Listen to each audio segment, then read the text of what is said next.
Goebbels వారి సిద్ధాంతాన్ని పూర్తి స్థాయిలో అలవర్చుకొని పనిచేస్తూ ఉన్నారు అధ్యక్ష. బీఆర్ఎస్ నేతలు పక్కాగా ఆచరిస్తూ ఉన్నారు అధ్యక్ష. ఈరోజు అదే దారిలో మీరు ప్రయాణం చేయొద్దని మా ఆలోచన. ఎందుకంటే దేశాన్ని నడిపిస్తూ ఉన్నారు, దేశం సరిగ్గా నడవాలంటే మీరు కింద స్థాయి నుంచి పై స్థాయి వరకు కూడా సరైన ఆలోచనలు ఉండాలని మేము ఆశిస్తూ ఉన్నాం. చాలా సందర్భాల్లో చాలా విషయాలు రాద్ధాంతం చేసే ప్రయత్నం చేశారు. మరి బీఆర్ఎస్ సత్యదూరమైన మాటను వదిలితే బీజేపీ ఏం చేస్తున్నా అధ్యక్ష? భుజాలపై ఎత్తేసుకోవడం వాళ్ళ మధ్యలో ఉన్న ఇంతకుముందు నేను చెప్పిన అధ్యక్ష రహస్య అనుబంధం, స్నేహం. మరి బీఆర్ఎస్ అయితే రాష్ట్ర వ్యాప్తంగా ఆందోళన ఇచ్చింది, మేమెందుకు ఇవ్వద్దని వారు కూడా ధర్నా కూడా చేశారు.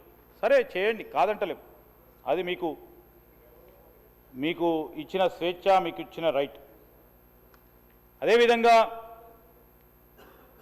పరిశ్రమలకు సంబంధించి కేటాయింపు చేసిన భూములకు సంబంధించి ఇదేదో ప్రభుత్వ భూములని ఆ రోజు మీరు పంచాయతీ ఎలక్షన్లు వస్తున్నాయని అంతపూర్వకం మా నవీన్ యాదవ్ ఎన్నికల సందర్భంలో దాన్ని ముందుకు తీసుకొస్తే ప్రజలు భ్రమపడి నిజంగానే అవుతుందని వారి పార్టీకి ఓటేస్తారా అనుకున్నారు అధ్యక్ష. ఏమైంది అధ్యక్ష వారు చేసింది? ఇటు నవీన్ యాదవ్ పెద్ద మెజారిటీతోని మా పార్టీ పరంగా గెలిచిండు. పంచాయతీలో కూడా మీరు ఎన్ని సత్యదూరమైన మాట్లాడినా తిరిగి ప్రజలు మాకు పట్టం కట్టడం జరిగింది అధ్యక్ష. ఈ కన్వర్షన్ ద్వారా ప్రభుత్వానికి కూడా రాబడి రావాలి అనే ఉద్దేశంతో పాటు, ఎందుకంటే ప్రభుత్వం వెల్ఫేర్ స్కీమ్స్ తీసుకుపోవడానికి, డెవలప్మెంట్ చేయడానికి వాటికి కూడా నిధులు అవసరం.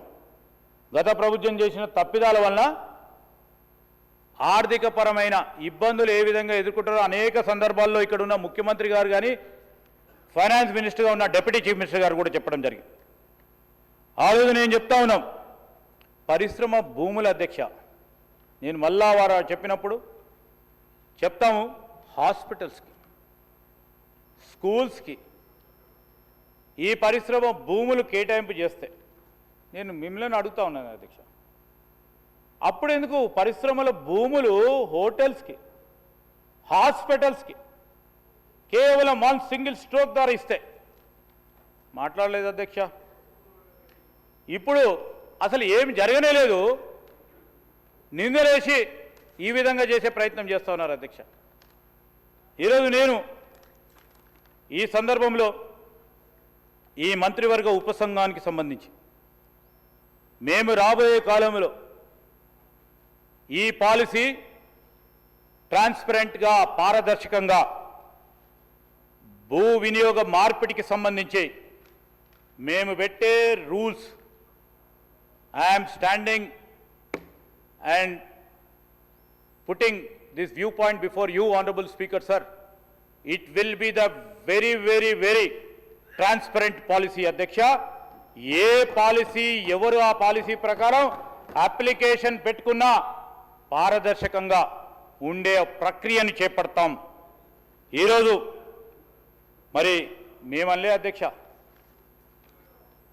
పరిశ్రమల భూములు, వ్యవసాయం, నివాస ప్రాంతాల భూములు కమర్షియల్ వినియోగానికి అనుమతిస్తూ గత ప్రభుత్వం జీవోలు ఇచ్చారని ఆ ప్రభుత్వానికి సంబంధించి నిన్ననే రాజీనామా చేసిన గౌరవ సభ్యురాలు మాట్లాడింది, దానికి జవాబు లేదు. ఈరోజు ఆనాడు ప్రభుత్వం అక్రమ భూ వినియోగం మార్పిడి వ్యవహారాలపై ఏ విధమైన విచారణ జరిపించాలో ముఖ్యమంత్రి గారు నిర్ణయం తీసుకుంటారు. ఎవరిని కూడా వదిలే ప్రసక్తి కూడా లేదు. ఈరోజు మనం చూసాం అధ్యక్ష, అప్పట్లో కంపెనీకి అనుకూలంగా ఉంటే 152 ఎకరాల ల్యాండ్ కన్వర్షన్ ఇచ్చిండ్రు. అప్పుడు ఎక్కడ పోయినారు అధ్యక్ష మీరు? అప్పుడెక్కడ పోయారు అధ్యక్ష? ఏం సార్ మీరు మాతో నడిచినప్పుడు, మీరు నాతో నడిచినప్పుడు సార్, ఆమె witness, I'm a witness in this house. అధ్యక్ష, I'm not speaking out of air. I'm telling you with lots of conviction. అధ్యక్ష, ఈరోజు మేము చెప్తా ఉన్నాం అనేక, ఇప్పుడు మీ జిల్లాకు సంబంధించి నేను చెప్తా ఉన్నాను అధ్యక్ష, మా సోదరుడు బాగా మాట్లాడతాడు, బాగా ఆలోచన చేస్తాడు అధ్యక్ష, రాజకీయంలో ఉన్నాడు, సరే ఇక్కడ ఉండే పోయి అక్కడ ఉన్నాడు, కానీ ఈరోజు మంచిర్యాల పరిశ్రమల ల్యాండ్కు సంబంధించిన కన్వర్షన్ ఇచ్చినప్పుడు sir we have all the details, we will be supplemented with government officers. అధ్యక్ష, information will be having, that is the greatest advantage being in the government. We are not speaking out of air. నేను ఈరోజు చెప్తా ఉన్నా అధ్యక్ష, లెక్కాపత్రం లేని అనేక సందర్భాలు వారు తీసుకొస్తే నేను మీరుకున్న ఇప్పుడు మాట్లాడుతూ ఉన్నా ఒక్క అడుగు మాట్లాడినా ప్రజలు హర్షించేవారు. నేను ఎందుకు చెప్తా ఉన్నాను అధ్యక్ష, ఇవన్నీ కూడా ఇంకా విషయాలు, ఎందుకంటే ఆన్సర్ చేసేటప్పుడు మీరు అడిగిన ప్రతి ప్రశ్నకు కూడా జవాబు చెప్పాలి. సో మీరు చెప్పిన ప్రతి అంశం పైన ఈరోజు మీరు బయట అడిగిన అన్నీ ఉన్నాయి, ఇక్కడ అన్నీ ఉన్నాయి. మీరు బయట అడిగిన దానికి సమాధానం కూడా, లోపల అడగబోయే సమాధానం కానీ, మా గౌరవ సహచరులు అడిగే ప్రతి ప్రశ్నకి ఈరోజు నేను మీకు తెలియజేస్తా ఉన్నాను. మా ప్రత్యేకమైన లక్ష్యం, ఉద్దేశం కూడా పర్యావరణాన్ని కాపాడే ఓ కార్యాచరణ, ఒక లక్ష్యం, భావి తరాలకి త్రాగేందుకు మంచి నీరు,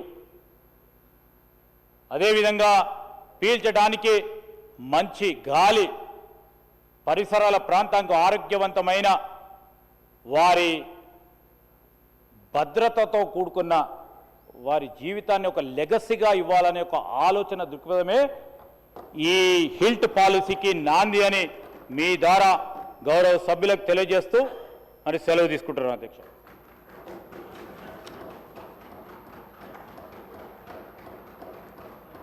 ఆనరబుల్ డిప్యూటీ సీఎం గారు రెండవ షార్ట్ డిస్కషన్ను Telangana rising 2047 aims and objects మీద చర్చను ప్రారంభిస్తారు.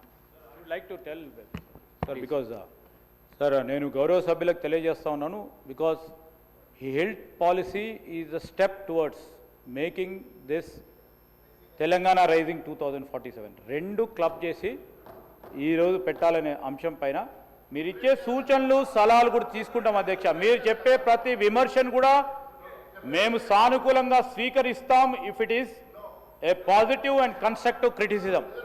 సార్, నేను ఈ రెండు అంశాలకు సంబంధించి ముందుకు తీసుకెళ్లే కార్యాచరణ